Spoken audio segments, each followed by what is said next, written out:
We told you in jury selection it was going to be 3 weeks, and it's now been 2 weeks, so we're a little bit ahead of schedule. This is our time for our closing argument. And I'm going to spend some time going through the evidence, and I'm going to spend some time going through the elements of the crime. I want you to know that I have been watching you diligently, taking notes and listening. So what I'm not going to do is spend a lot of time repeating everything that was said from the witness stand, because I know that you all listened, and I also want you to know that I really appreciate that, and I know the court does too. I told you during jury selection that it wasn't going to be easy, and it was not easy. Listening and watching and thinking about 4 young kids being gunned down in their school is not easy. You listen to every witness, you examine the evidence, and I suspect that many of you feel the way that we do, that it's difficult. But we owe it to the victims and their families to say what really happened. And you've listened and you've done that. In our system of justice, we have different roles to play, and each role is different. There are people who think it's the prosecutor's job to convict people. I don't think that's the prosecutor's job. I think my job and our job is to present the evidence and the facts and tell you the truth. And telling the truth sometimes means showing you things none of us want to see, some of us don't agree with, some of us don't like. But I believe that that's my job. We don't pick or choose the very best things, because I believe that you should have the truth. And I believe that it's not my job, nor is it right, to sanitize what happened in that school that day. Because if we don't tell you exactly what happened, then you don't know all the facts, and you don't know what the truth is.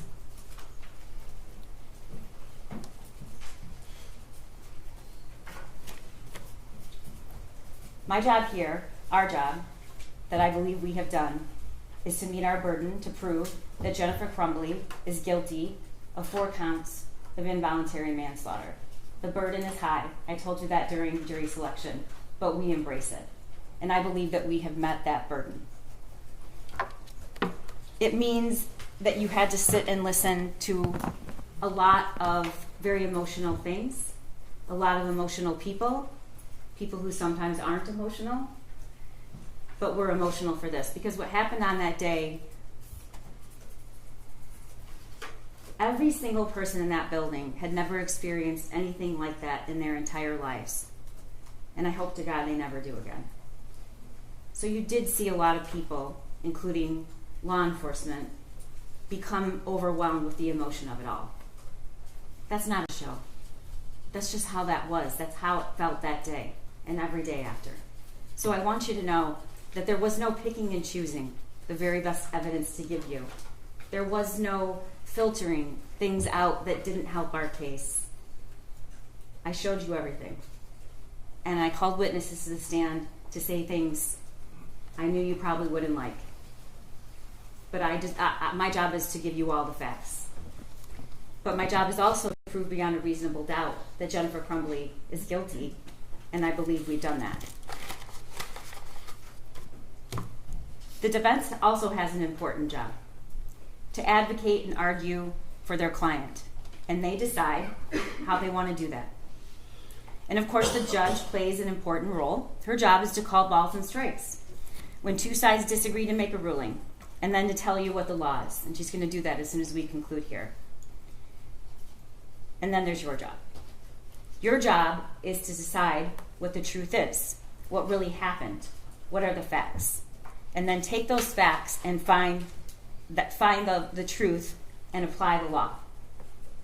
The judge is going to give you instructions about the law, but I want you to go over what you now know, and I want you to think about it. And we're going to go over some of the evidence. But I also want to remind you that you're allowed to use your own observations, and your own insight. And if there's something that you noticed from the witness stand that I didn't say, you should rely on that. We can't possibly tell you every single little thing. And sometimes, ladies and gentlemen, the most important things are the things that don't get said. The most important things are the way the victim or the witness spoke, the way they answered a question. And I encourage you to rely on your own perceptions of that. I want to start out by talking to you about the elements of the crime. Involuntary manslaughter. She is charged with. This case is based on two theories. You're going to have all this in their jury room, but hopefully I'm going to explain it so well you will have no questions. These are dependent on two specific theories. One is the gross negligence in the performance of a lawful act, and that gross negligence caused death, and in doing so, the act that caused death, defendant acted in a grossly negligent manner. The second is the gross negligence in failing to perform a legal duty. One, I have to prove that she had a legal duty to the victims. Two, she knew of the facts that gave rise to the duty. Three, she willfully neglected or refused to perform that duty, and her failure to perform it was grossly negligent to human life. And then four, the death of the victims was directly caused by defendant's failure to perform this duty. Causation. The judge is going to instruct you, maybe more than once, and I'm going to say it, that there may be more than one cause of death. And it's not enough that the defendant's acts made it possible for the death to occur. In order to find the deaths of Madison Baldwin, Tate Muir, Hannah St. Juliana, and Justin Schilling were caused by the defendant, you must find beyond a reasonable doubt that the deaths were the natural or necessary result of the defendant's actions. You heard the evidence that the defendant's son shot Madison Baldwin, Tate Muir, Hannah, and Justin. And as previously noted, there may be more than one cause of death. And defendant's acts or inactions need not be the sole cause of the harm. In order to find that the death of Madison, Tate, Hannah, and Justin was caused by the defendant, you must also find beyond a reasonable doubt that her son's act of shooting these four individuals was reasonably foreseeable. Now you look at that, all of that I have to prove. And it seems a lot. It seems like it's going to take a pretty strong case to prove that. It's going to take some pretty egregious facts. Some unique, egregious, incomprehensible facts. And that's what we have here. Gross negligence means more than just careless. It means willful disregard of results to others that might follow from an act or failure to act. In order to find that the defendant was grossly negligent, you have to find the following three things. One, that she knew of the danger to another. She knew there was a situation that required her to take ordinary care to avoid injuring others. And second, that she could have avoided injuring another by using ordinary care. Third, that she failed to use ordinary care to prevent injury, and to a reasonable person, it would have been apparent that the result was likely to be serious injury. I told you there are two theories. We're prosecuting and charging based on two theories. They're both based on a legal duty. What's a legal duty? In Michigan, a parent has a legal duty to exercise reasonable care to control their minor child, to prevent that child from intentionally harming others, or prevent that child from conducting themselves in a way that creates an unreasonable risk of bodily harm to others. We talked about there's two alternate theories. Both of those theories, if proven, are sufficient to establish the crime of involuntary manslaughter. It's not necessary that you all agree on which theory has been proven, and as long as you all agree that we've proved at least one of those theories beyond a reasonable doubt, you can find her guilty. I want to take you through the testimony. I'm not going to get into every single detail of each of these witnesses' testimony, because I know that you were listening and you were writing. You heard from Molly Darnell. Molly was a teacher in the school that day. She was in room 224. And she saw the firearm when it was raised, shoulder height, pointed directly at her. And what she noticed was there was no orange tip. You also heard her say that she locked eyes with Jennifer Crumbley's son as he was taking that stance. You heard her testify that she jumped to the right, thank God, just in time, because the shot in her shoulder that she sustained was only inches from her heart. The next witness you heard from was Christy Gibson Marshall, who's an assistant principal at Oxford High School. I don't think there's one of us that would disagree that Christy Gibson Marshall did the most dangerous thing she could do. And she did not follow the protocol. It's probably one of the most courageous things I've ever seen. She walked to the shooter. She saw a student on the floor. And then, when she finally came face to face with the person who had shot this student, she didn't move. She just stared at him. And he didn't shoot her. She testified that she knew him. She was his principal in middle school. And she just couldn't believe that he would do something like that, because she knew him when he was in middle school. You saw the video of that day and what happened. And he just kept going. And even after he left and she had no idea where he was going, she didn't go hide anywhere. She didn't keep herself safe.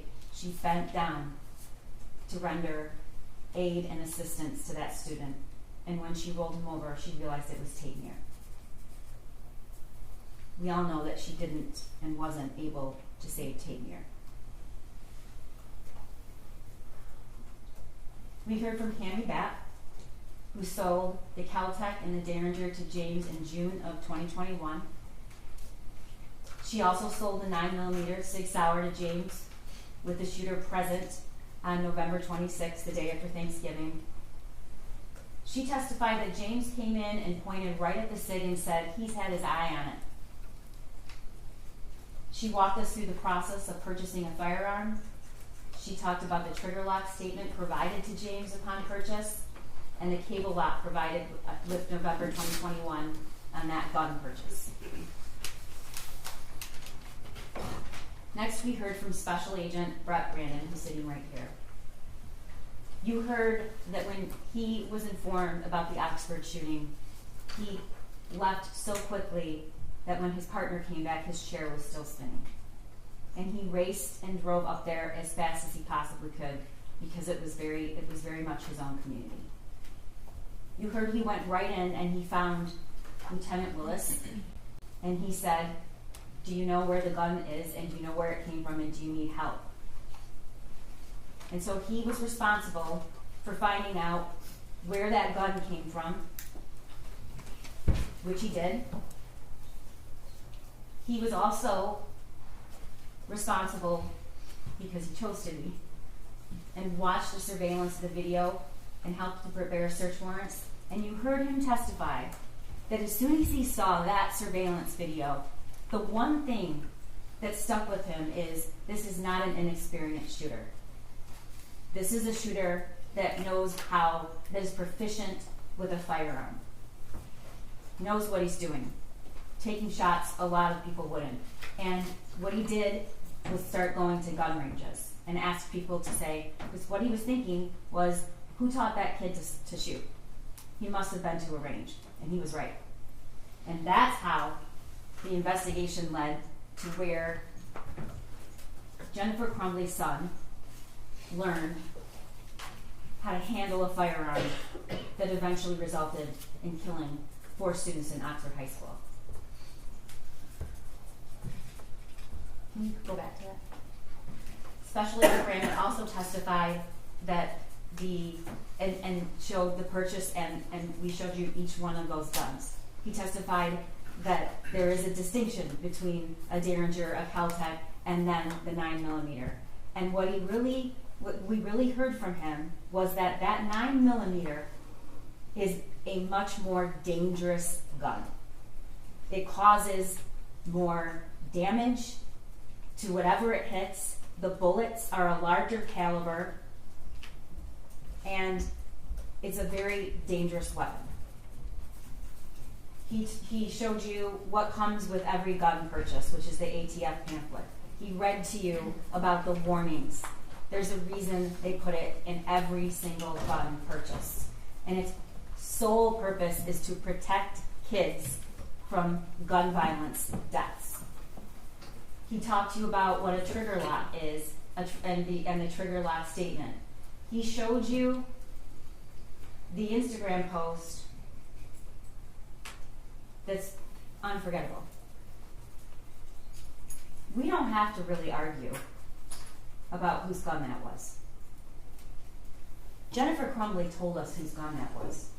She told us when she posted on social media it was his Christmas present, and she told you in this trial. That weapon is not just that weapon. It is the defendant's son's gun. It was gifted to him. And not only was it gifted to him, she bragged about it on social media before the shooting. Special Agent Brandon also introduced all of the surveillance and the videos of the shooting range. And you got to see with your very own eyes the training and the preparation that the shooter ultimately used to kill 4 of his classmates. We all saw that. We actually saw the last day he was practicing to kill 4 of his classmates. And there was only one person with him, ladies and gentlemen, and her name is Jennifer Crumbley.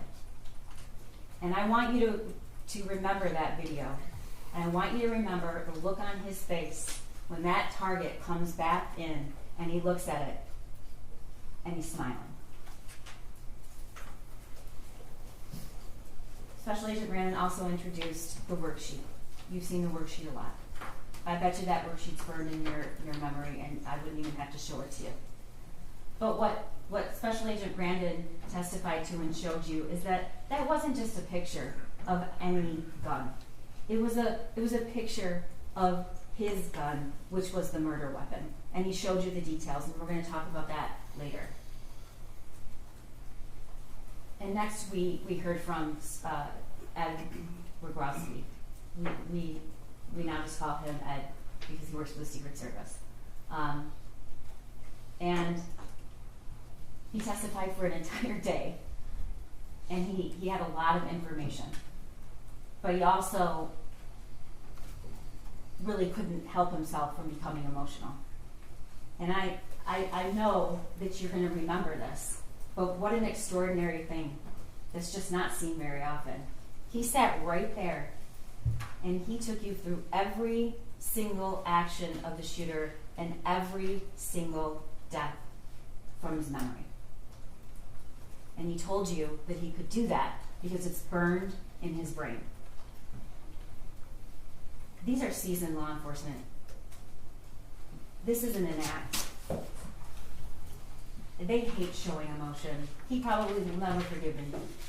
Lieutenant Willis tells me all the time how much he really hates me for that. I would object. It's my opening. It's my closing. To what a witness tells her all the time. That's not evidence. Okay. I'll move on. Okay. Nobody likes doing that. Nobody likes doing that. But it tells you something about what it was like that day.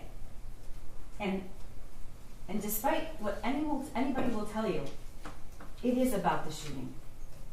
There are 4 counts of involuntary manslaughter. It's very much about the shooting. Because the shooter learned how to shoot and was given the murder weapon by his parents. And this parent is sitting here today on trial. Okay. You'll be able to review the evidence. It was a lot. But he talked to you about what cell phone extractions are. And because of the cell phone extractions, we have a mountain of evidence that you saw. And yes, it's a lot of data. But you know what else it is? It's telling you exactly where the defendant was, who she was talking to, what she did, what she didn't do. And you can't hide from that. She tried. There's a lot of deleted messages, which are not coincidental. I don't think any of you believe that, but I'm going to tell you why they're not coincidental. He also talked to us about and showed you the messages between Jennifer Crumbley and her son. The messages between her son and his only friend. He introduced the voicemail that Jennifer Crumbley received the night before the shooting about looking up bullets. True. Pam Fine didn't tell her to call back. That's true. And she didn't call back because she didn't ask for a call back. We all know what she did do with that information. What she did do with that information is she texted her son, searching bullets. And we all know the phrases that we'll never forget. Did you show him your gun? This is the day before the shooting. Did you show him your gun? And the shooter responds, no, my God. LOL, I'm not mad. You just have to learn not to get caught.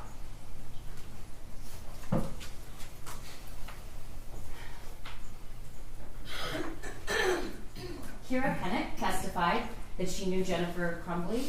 She testified about the amount of time that Jennifer Crumbley and James Crumbley spent at the barn. She testified about all the money they spent at the barn. Why is this important, ladies and gentlemen? It's not to show you that somebody's a bad person for liking horses or spending a lot of money on horses. It isn't. And it's not to say that somebody should spend every waking hour that they're not at work at home with their teenager. That's not the purpose of this evidence. The purpose of this evidence is to show you what Jennifer Crumbley cared about the most and what she was doing and where she was when her son learned to be a killer. Kira will tell you that she referred to her son as an oopsie baby and said he was weird. She rarely saw him. And that even after the one friend was taken away abruptly with no notice, they still went to the barn, even at night, and left him by himself. Which is absolutely normal to leave teenagers at home by themselves. Unless that teenager is showing signs of mental crisis and that teenager has lost the only person in the world that he has. And then she told us that when she got the worksheet texted to her that day by Jennifer Crumbley, she was very concerned. She was alarmed. And in fact, she said, bring him to the barn. And you also saw from the text messages that Jennifer Crumbley said, he can't be alone. We know now that decision, that statement, she knew he couldn't be alone. She didn't decide to stay home with her son. That wasn't an option. She'd have to take him to the barn, where she herself testified he didn't want to go.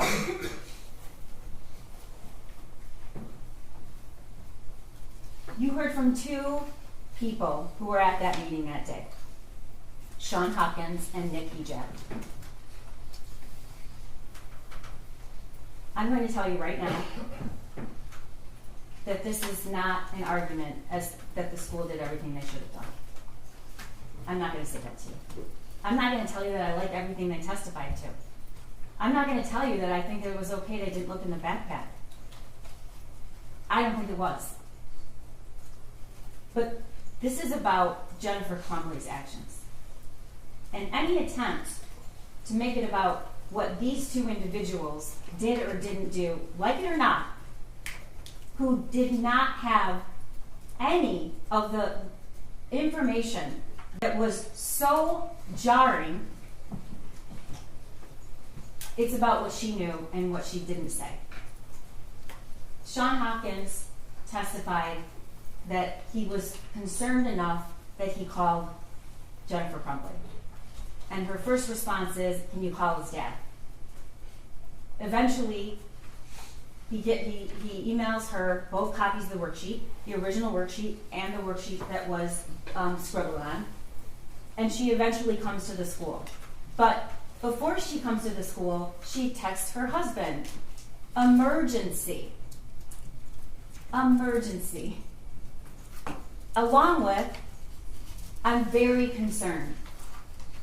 And James texts back, "WTF." They're concerned. For the first time, she testified ever, they're called to the school in the middle of the day, and they have that worksheet. Sean Hopkins is going to tell you that calling parents in the middle of the day and asking them to get a kid help is a pretty drastic action. And that he did in fact do that, and he gave them the list of places to call. He testified that when they entered the room, Jennifer Crumbley didn't greet her son. Jennifer Crumbley didn't hug her son. Jennifer Crumbley didn't engage with her son at all in the entire 11 minutes she was there. And we know she wasn't going to be in that school very long because she'd already told her boss she'll be back by 12 or 12:30. Doesn't leave a lot of time for the meeting at the school. It's a 20-minute drive. Sean Hopkins will tell you that what he felt mostly in that room for the shooter was compassion. He didn't want him to be alone, and he felt really bad. And he also knew Mom and Dad decided, no, we can't take it. We have to go to work. They said that in front of their kid. He knows very well what they do. He knows his dad works for DoorDash. He knows his mom and her ability to work flexible hours. She worked at home. But they left. She did not hug him goodbye. She did not greet, touch, or even acknowledge him. And we know now from her testimony, we know why. She was mad. She was mad at him. She did not think that he should have done that, and she thought this was a discipline thing, and she was very angry. We heard from Nick Ejek. He's the Dean of Students. He also testified and corroborated what Sean Hopkins told you, which is that the meeting was called, they were concerned about a mental health issue. They told Mom and Dad he needs services. Here's a list of the services. And Jennifer Crumbley seemed irritated by it. In fact, when she walks into the room, she doesn't sit next to her son. She goes back here and stands. And that meeting ended with her saying, "Are we done here?" They're consistent about that. Nick Ejek testified he didn't think there was any risk. I don't like what he said, and I knew he was going to say it. But it's not my job to put witnesses up here and only say things that I want them to say that helps my case. It's my job to present evidence that's the truth, because you have to know the truth.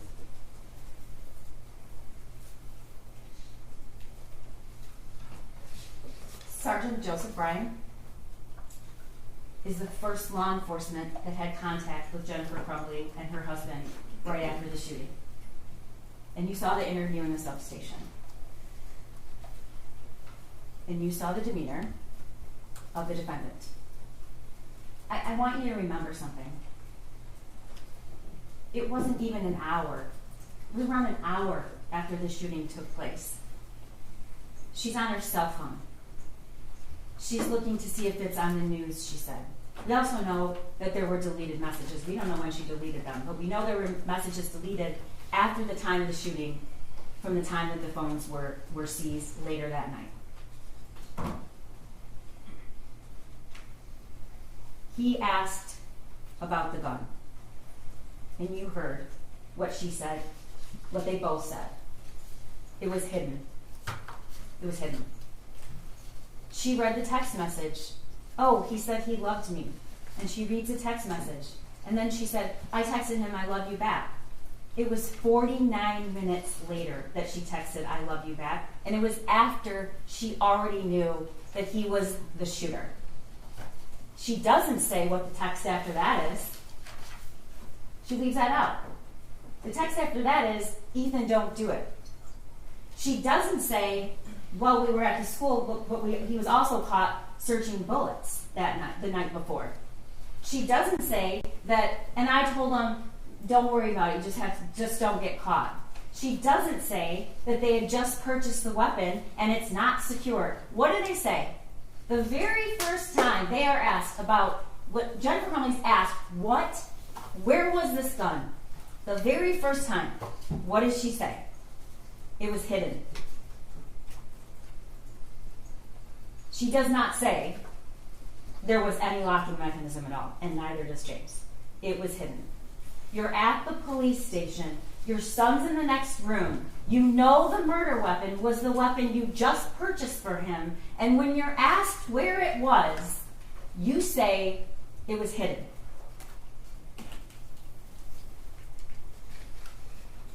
We also heard from Andy Smith, who was Jennifer's boss. He testified she could have absolutely gone home. She works from home, and there's flexibility, that they have kids that come to work, that the meeting that she wanted to get to was not in any way mandatory, and he testified about some very bizarre communications.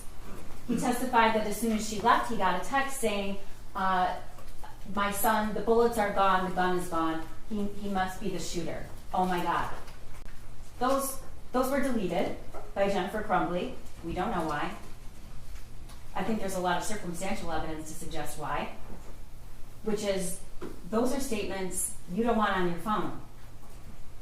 And then, not 3 hours after her son shot and killed 4 people, and he's already in custody, and it's already clear that he is probably never, ever, ever going to be out of prison for the rest of his life, she's texting, don't judge me based on what he did. I need my job.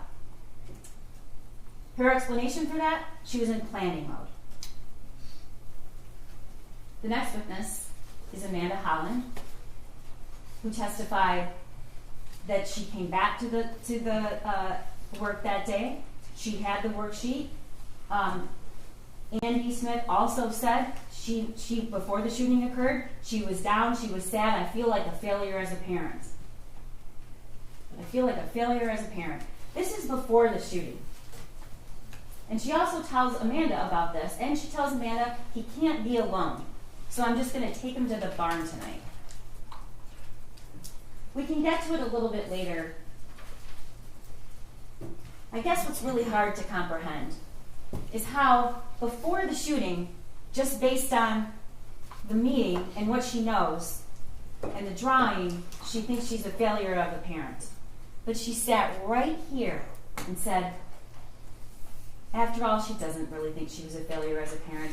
And that's after she knows everything that happened.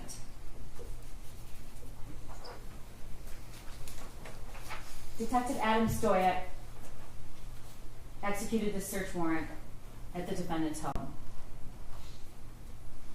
I want to make it really clear. Jennifer Crumbley is not being charged with involuntary manslaughter because she has a dirty house. That's absurd.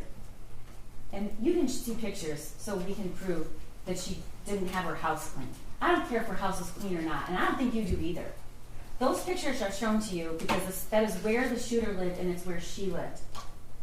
And you saw his 2 bedrooms. There was barely a place for him to sleep. The testimony shows he had no person in his life after that friend left. He was not in a club. He was not in sports. He wasn't working. When I see those photos, what I think is, yeah, 2 rooms that were completely filthy, dusty, covered with clothes everywhere. But then, I think, what? That is where he spent 99% of his time. It's where he ate Thanksgiving dinner, just days before the shooting. The search warrant photos were also shown to you so you could understand where these guns were stored. We have a pretty good idea that the Kel-Tec and the Derringer were in what's called the gun safe. The lock was 000, but we know that they were kept there. What do we know about the SIG, the Jennifer Crumbley's son's gun? We know that there was a box on the bed and the ammunition next to it. This is the box. This is the box. I'm sorry, this is the thing. Can you get the other copy? I'm just going to show you in a minute. This is the box of the Kel-Tec, which was found with this cable lock inside of it. Where she kept the other guns? No. I'm sorry, is that the box or the case? Is that the box or the safe? This is the box. What's the box? It was in the kitchen, in a cupboard, down in the But cupboard. the empty box was in the kitchen, right? I don't. What exhibit Your number Honor, is that? this is my closing argument, and I would just like to finish, please. Sure. Can you tell us what exhibit number it is? Yes, it is 35. Go ahead. This was found in the kitchen. Inside is the cable lock. This was found on the end of the defendant's bed. Special Agent Brandon showed you what it's like to open this up and close it. You hear that clap? It's not an easy thing. So what this was laid out on the defendant's bed, and the bullets are right next, the box of the ammunition is right next to it, empty. The story, one of the stories that is told by Jennifer Crumbley is he must have come in there when they were sleeping, because she was in that bed all night long, and they left after her. Except that the ammunition was in the box. Taking it out and leaving the box while your parents are sleeping doesn't make a lot of sense. And it doesn't make a lot of sense that this was taken, the weapon was taken out of this case with no one hearing while they were sleeping. And you are allowed to use your own common sense. He also testified about the search warrant. He testified where this cable lock was found, and he testified where the case and the box was found. And he testified where the gun safe was found. It was not, unlike what Jennifer Crumbley alleged, stored separately from the ammunition. It was actually right next to the ammunition. In a gun safe, the other 2 guns with a combination 000. Sergeant Peschke arrives at the scene, doesn't know anything about the Crumbleys, doesn't know that they've already been to the substation, doesn't know that they were at the school that day. He's there and was ordered to be there to keep the house safe while they are waiting for the search warrant. And in doing so, he needs to keep the defendant out of the house. She goes in the back of the car, and you saw the video. She now tells Sergeant Peschke she actually never really looked closely at that worksheet. Now that she looks at it, it might be disturbing. We know that's not the truth. The question is, why is she lying? She says that the .45 caliber gun used at the school, and he asks us it was, and tells him no, it was a 9mm. The other is a .22, I think. She said that they had a fight the night before with her son over grades. And she says, so we told him, no gun range, no phone. Those are his trigger points. Ladies and gentlemen, that phone was never taken away from her son. We know that. We know that because he had it the night before, and he had it at the school. We know that because when Jennifer Crumbley was asked about it, and asked, when did you take this phone away? We know that he made that video in that shed about the school shooting with his phone at 10 o'clock. The gun was, or the phone was never taken away. Why is she saying that? I don't know. Then she says, my biggest fear was that he turned the gun on himself. And when he asked her, do you ever keep guns in your car? Here's what she did. Shook her head. It's not what she says here today. Next, we heard from Bob Patelis, who processed the scene. And you saw those pictures, and they were hard to see. He told you that there were 32 fired cartridge casings. He collected all that evidence, took all the photographs, and recovered the murder weapon. Lieutenant Marsvan was also at the school that day, and he testified that he picked up the phone and saw the screen and saw that the last text was, Ethan, don't do it, from Mom. He executes search warrants for all of the devices and the home and sends a team, including Officer Pesky, to secure the house before the search warrant is executed, which is what they do. He testified that when he went into the house, he finally got there and he needed their phones. And he testified that Jennifer Crumbley said, no, I don't want to give you my phone. I'm not giving you my phone. She finally relents because her husband says they're going to get it either way. And then she doesn't want to give the passcode up. She doesn't want to give the phone up. But the most important thing that Lieutenant Marsman said is when he described how he had to identify the body of Hannah in Madison that day. Dave Hendrick is retired, but he's the former sergeant in charge of the fugitive apprehension team we call FAT. And his job, his only job, when he was doing that, is to find people who have felony warrants and haven't turned up. He has a lot of ways to figure that out. But he was asked to find Jennifer and James Crumbley to make sure they turn themselves in. But one of the other primary goals he has is that they turn themselves in safely. And she was given every opportunity to do that, and she did not. I want to talk to you about something. The judge is going to instruct you that you can consider flight. It's not an element to the crime. I don't have to prove that they fled. The reason we introduce this evidence is she's going to instruct you that you can use that as a sign of consciousness of guilt. What do you do if you know you've done something wrong? You can use that to show consciousness of guilt. And we're going to get to it, but I believe we have shown that beyond a reasonable doubt.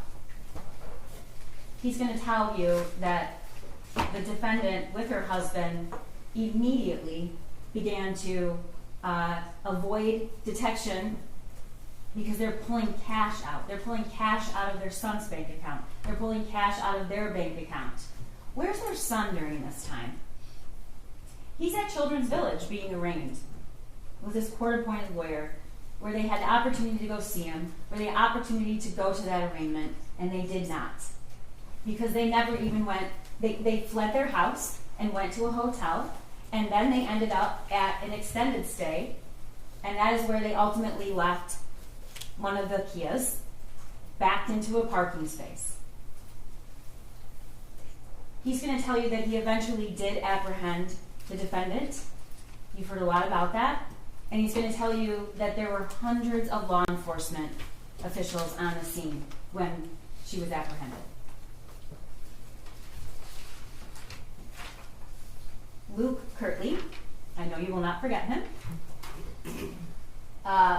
coincidentally knew a lot about cars and coincidentally pulled into that parking lot right about the time and coincidentally had just seen the wanted poster, he called it, with a description of the cars and a photo of the defendant. And coincidentally thought, maybe that's the car. And you watch the video where he goes around and he sees the license plate and he plays it cool and slowly walks into the building and then makes the call to 911.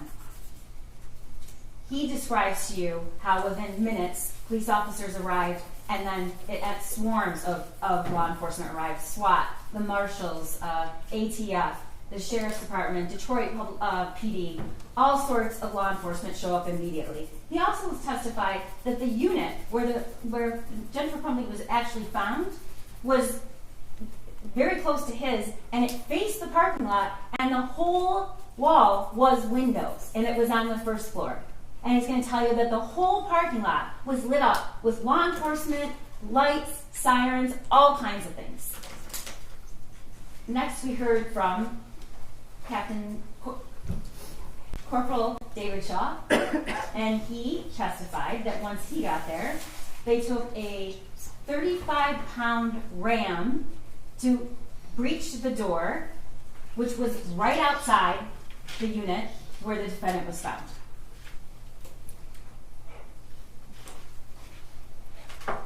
We heard from Brian Deloche.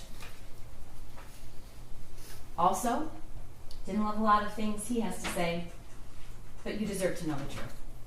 And the truth is, like it or not, this is who Jennifer Crumbley spent her time with, and she told him that morning, the gun's in my car, and I'm afraid my son's going to do something stupid.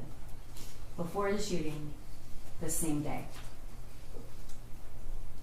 You've also learned that although their Facebook thread in general was always deleted,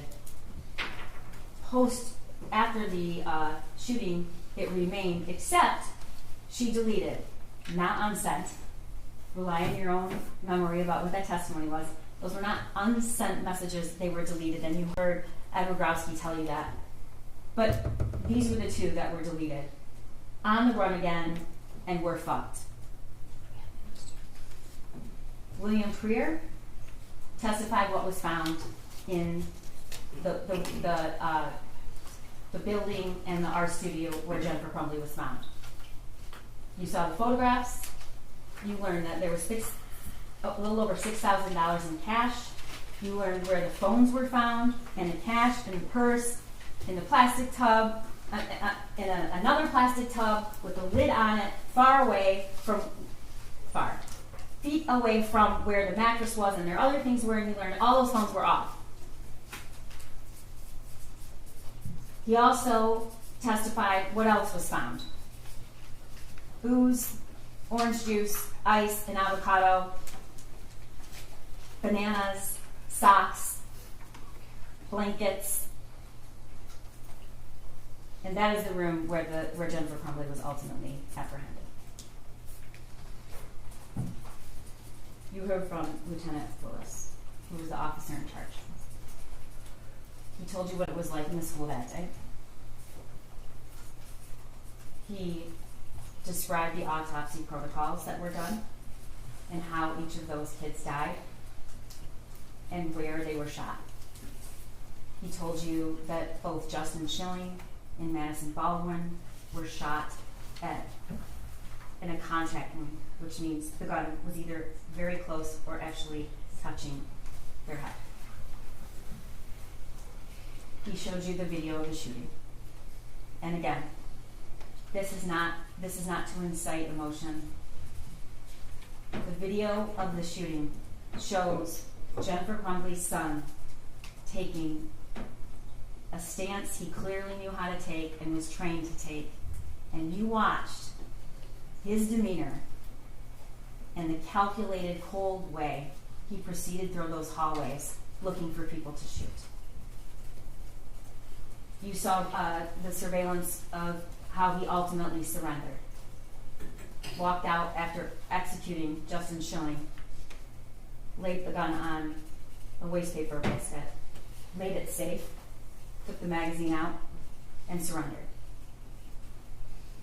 He showed you and introduced the bank records that show you what they were doing after charges were either very soon coming and after they were announced. And he showed you an in-car video of Jennifer Crumbley and her husband, who just a few hours after the shooting embraced kissed, whatever happens, I love you. Don't say anything to the police.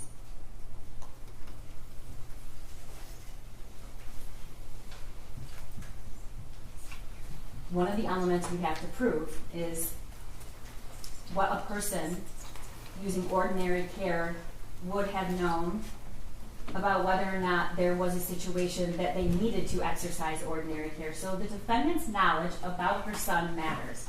But it's two different stories. It's what she knew before the shooting, and it's what she said she knew after.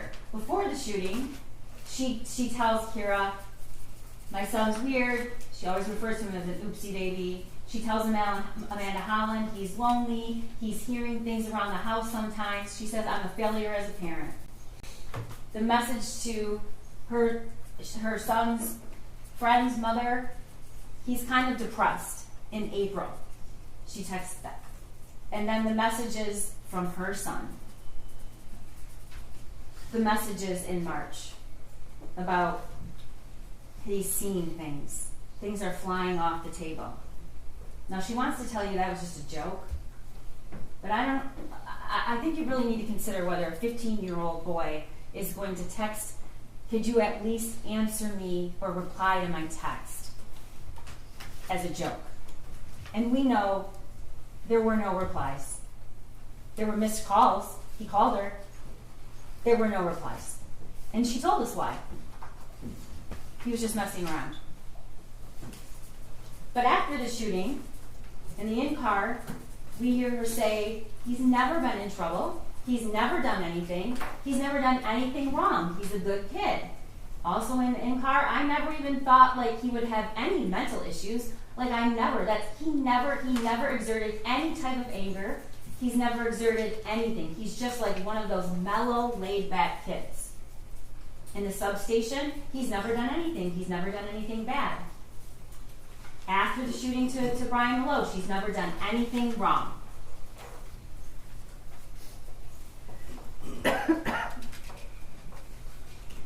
Jennifer Crumbley said a lot of things about that drawing in that meeting at the school.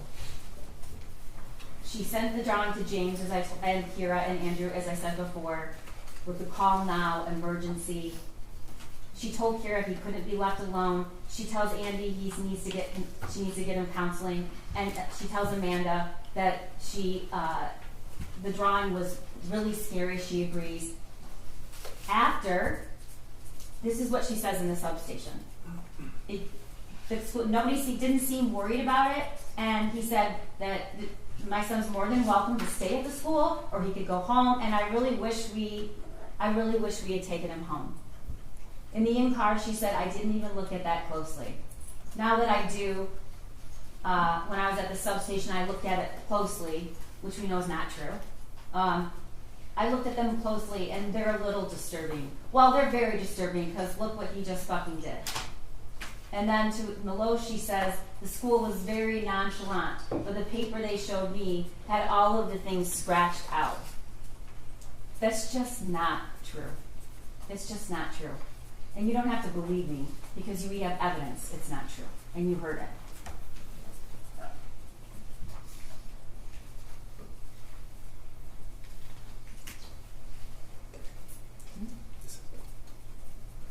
The statements about the gun are also numerous. She said, we've heard her testify the gun was in her car. We know that she's acknowledged that she drove to the gun range. There was no lock on the gun when she drove there. She returned with the gun. There was no lock on it, but she said James locked the gun when he got home. She didn't see him do it. She testifies at trial. James is responsible for the gun. In the substation, though, when asked where the gun was, hidden. In the in-car interview, James flew home and he's like, I had the gun hidden and I told him where I hid the bullets. He asked whether she kept the gun in her car. She shakes her head no. And she tells Meloche, after, the next day, we had the string lock on it that came with in the case. Everything was secured, not loaded, bullets stored separately. Oh my God, oh my God, oh my God.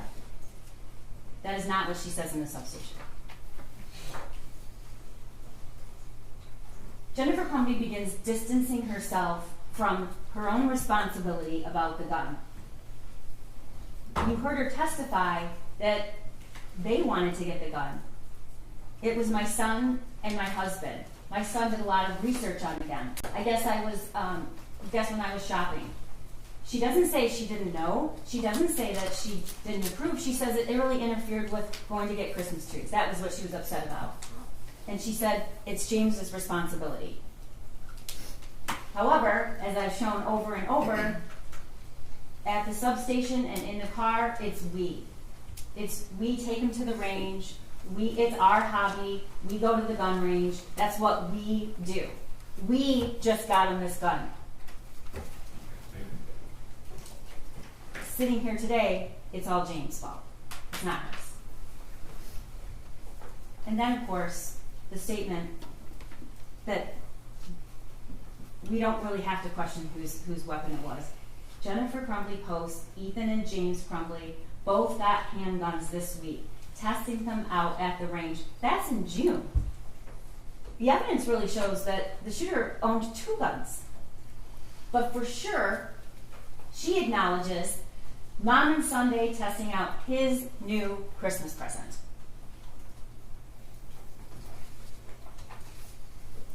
You heard evidence that was presented to you about the journal that was found in the bathroom by the shooter's backpack, right before the bathroom that he exited and started shooting. I have 0 help from my mental problems, and it's causing me to shoot up the fucking school. Next slide. First off, I got my gun. It's an SP-2022 Sig Sauer 9mm. The shooting is tomorrow. I have access to the gun and the ammo. I am fully committed to this, so yeah, I'm going to prison for the rest of my life, and many people have about 1 day to live.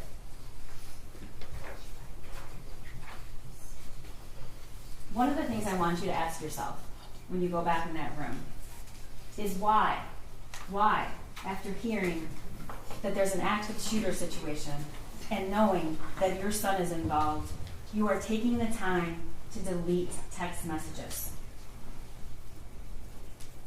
And look at the messages that were deleted. We're on the run again. Helicopters, not sure where to. I'll message you. And we're fucked. Deletes. The gun is gone and so are the bullets. Oh my God, Andy, he's going to kill himself. He must be the shooter. Ethan did it. Those were deleted from her phone. She deletes all the things she says about the drawing to Kira, including making sure that she still was going to get her lesson that night. This is the timeline from when in March, which you've heard a lot of testimony starting in about March, was where we first have evidence that he was struggling, he was hallucinating, he was seeing things, and he wanted her to text back and she didn't. We know that he had some incident, and he said that the mental breakdown in April. You saw text messages between James and Jennifer saying, did he say anything about last night? He woke up in our bed, he didn't know where he was. We don't know what that was about, but we certainly know that that is not evidence of somebody who is completely fine and stable. In fact, lots of messages from Jennifer Crumbley saying, I'm worried. I'm worried he's going to do something stupid. In April, she texts her friend that she thinks he's depressed. The Caltech and the Derringer was purchased in June. They go to the shooting range in June. They go to the shooting range in August. They go to the shooting range in September. And then in November, they buy the Sig Sauer. And we see the shooting range that Jennifer Crumbley went to with her son, testing out his new Christmas present. Here's what we learned Jennifer Crumbley did after the shooting. As soon as they took her phone, they bought burner phones in Lapeer at 8 o'clock the night of the shooting. They checked into a Holiday Inn Express that night in Lapeer. They then left and went to an extended stay in Auburn Hills, which Lieutenant Willis testified was almost across the street from a police department. Upon learning that charges were possibly coming, and the same day charges were announced, they leave that hotel and drive to Detroit. They withdrew $2,000 from a Flagstar Bank on December 2nd. They drive to Owasso, an hour away, she says, because we just didn't want anyone to recognize us, to buy replacement phones. She texts that she's on the run again. Helicopters are not sure where, I'll message you to. At 7:31 a.m. on December 2nd.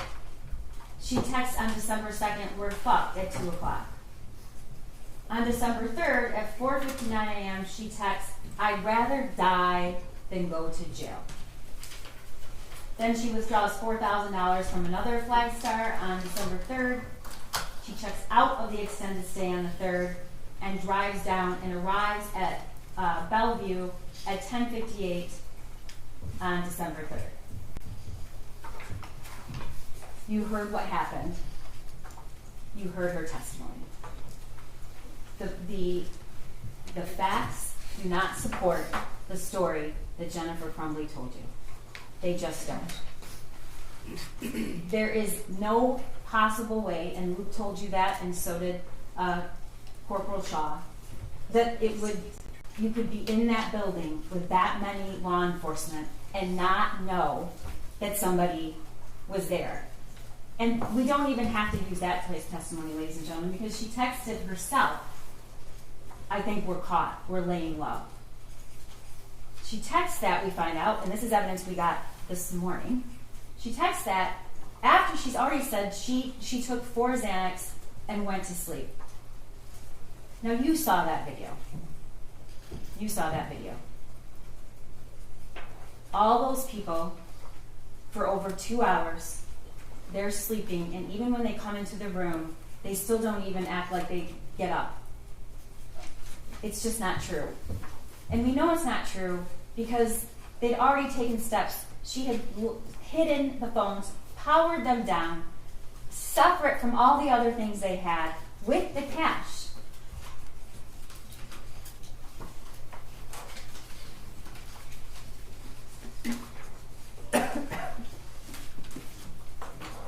Jennifer probably wants you to believe that if only the school had done something different, we wouldn't be here.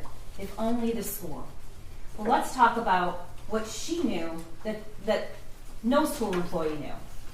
She knew about the text messages in March that he was about a demon, throwing bowls, clothes flying off the shelf. She knew about the March 18th incident of waking up in his parents' bedroom and like he had way too much to drink and asking why he was in their room. She knew he had previously asked for help and to go to the doctor, and she laughed at him. She knew there were multiple guns in the home. She knew her son had been gifted a gun just a few days before the shooting. She had posted it on Instagram. But apparently, it's absolutely fine for all your Instagram friends to know that you got him a Christmas present with a 9mm handgun, but it's not okay or relevant to the people sitting in that room with that drum. She knew that that gun looked identical to the one in the drawing. She knew that the gun was accessible to him. She knew it wasn't stored properly. She knew that he was proficient with the gun. She knew he had access to ammunition. And she knew that her son was upset the night before.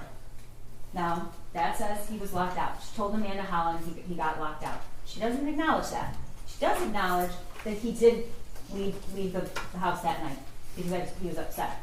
And we all know what he did. We all know what he did. He went to that shed and recorded that video. I object. That video did not come into evidence. Okay, it isn't in evidence. Okay. It's not. You're right. That's true. Let's go back to the elements. Ordinary care. What ordinary care, the smallest, tragically smallest thing she could have done to prevent this? She could have stopped at home on the way back from the meeting. She goes right by her home to see where the gun was. She could have stopped on the way back to work. She could have searched the backpack. She could have asked her son where the gun was. She could have locked the ammunition. She could have locked the gun. She could have taken him home. She could have taken him to work. He could have gone with Dad. He was door dashing. She could have told the school that they just gifted him a gun. She could have embraced her son. She could have said, can we talk to him for a minute alone? She could have looked at him and said, I care about you, I love you. She could have at least acknowledged he was in the room. She could have told the school about her son being in crisis previously and asking for help.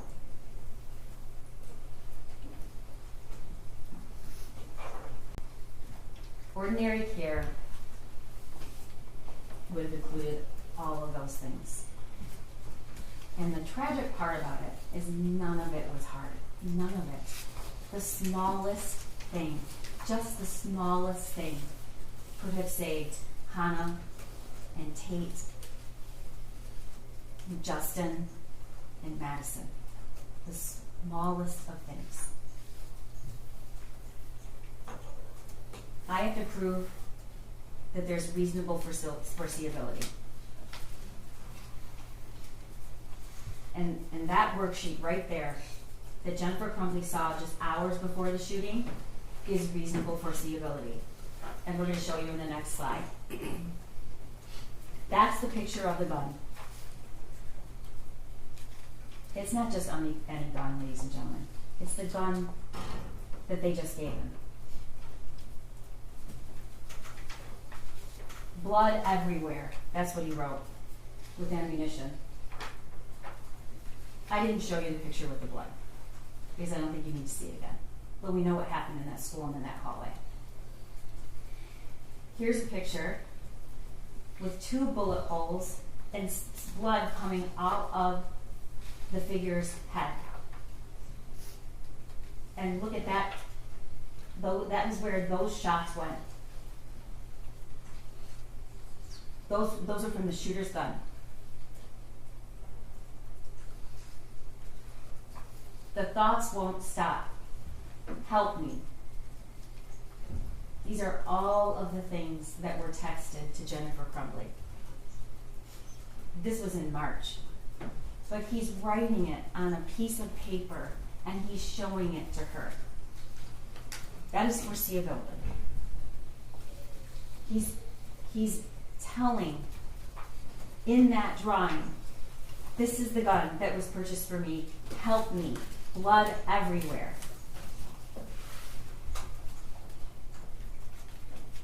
The world is dead.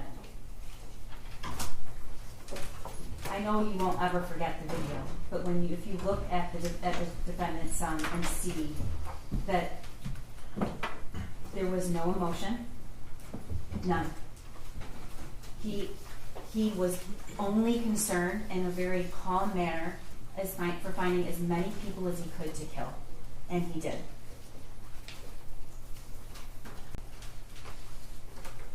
My life is useless. These statements from the defendant's son are just heartbreaking. I asked my dad to take me to the doctor yesterday, but he said, just give me some pills and told me to suck it up. Like, it's at the point that I'm asking to go to the doctor. My mom laughed when I told her, but I am having bad insomnia right now. I need help. I was thinking I could call 911 so I could go to the hospital, but then my parents would be really pissed. Like, I am mentally and physically dying.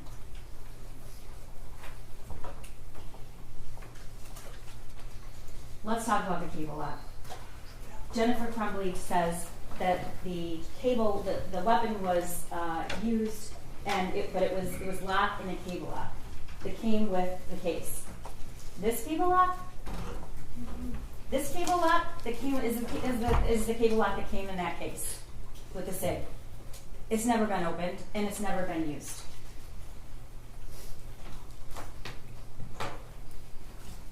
This is the last picture that we have of that gun until we see it murder 4 kids on November 30th.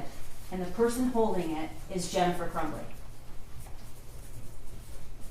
She's the last person that we see with that gun. She's the person that said it was in her car. Then she said it was in her house. It was her husband's responsibility. It wasn't hers. That's what she told you.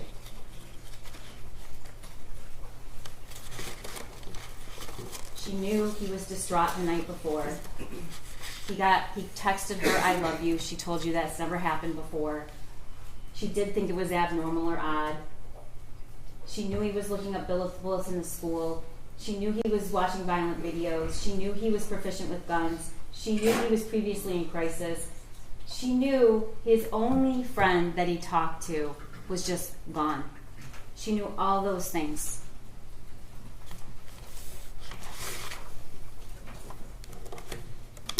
And then her own statements, ladies and gentlemen, when she took the stand. She testified that when she's looking back, she still wouldn't do one thing different. Not one. Not any of those tragically small things. Even now, she told you she wouldn't do anything different. And then she also told you that we took his gun away. You heard her say it. And then she said she doesn't think of herself a victim, but she has lost everything.